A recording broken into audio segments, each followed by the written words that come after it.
আব্বাই সকালে এটা গীতা গাড়ি বুঝছেন তো হেলো ভালো মানুষ কিতা ভালো আছে তো আব্বা গাড়ি একটা গাড়ি খান্তা দিয়া দিলে বুঝছেন তো আমি কিতা করছি জানি প্রথম মোটর মানে পানি সারিয়া কোনো ছোট আনছি তো প্রথম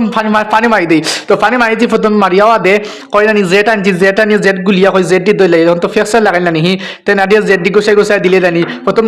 পানি মারা তো নরম হয়ে গেছে এখন গোসাই গোসাই দিলে তো সুন্দর হয়ে যাব জানি তো বাড়ি গোসাই গোসাই দিলাম সাক্কা একে বডি ডি হুড সব ত্যাগ করে গোসাই গোসাই দিয়া বডি সুন্দর গোসাই মুচনি আর গোসাই দাওয়া যখন সাক্কা গোসাই লাগে সাক্কা যে রিং আছে যে জানি রিঙ্গো এটাই লাগাল টাকা এখন রিঙ্গো লাগতে রিং খালা হয়ে গেছে মানে রং ফুরি গেছে যে রিঙ্গোর রং আছে যে জানি তো রং ফুরার কারণে যে মানে ইয়ে হয়ে গেছে একটা কালার মরে গেছে তারপরে জানি সাক্কা দোয়াটা ধরলাম তারপরে দোয়া বাদে এখন পানি মারি পানি মারিয়া এবার ফিসলা নেই জেট যেহেতু রয়েছিল জানি ফিসটা রয়েছিল এখন পানি মারি মারি আধ গোসাই গোসাই দিয়া তোর জেট গুণ বাড়ি উঠছি তো আধ গোসাই গোসাই দিলাম একটা এক সাইড করে করি আধ গোসাই এবার মানে মুখ দি পানি মারাম তো মুখ দি পানি মারিয়া যতই ক্লিয়ার হইলিম তো জেরো পানি আছে না আছে না এগুলো দিব কি তো এগুলো আধ দিনে ক্লিয়ার হয়ে তো ইয়া তো গাড়ি দশ শেষ হয়ে গেছে ও কিলা সুন্দর লাগে তো সনিক গাইস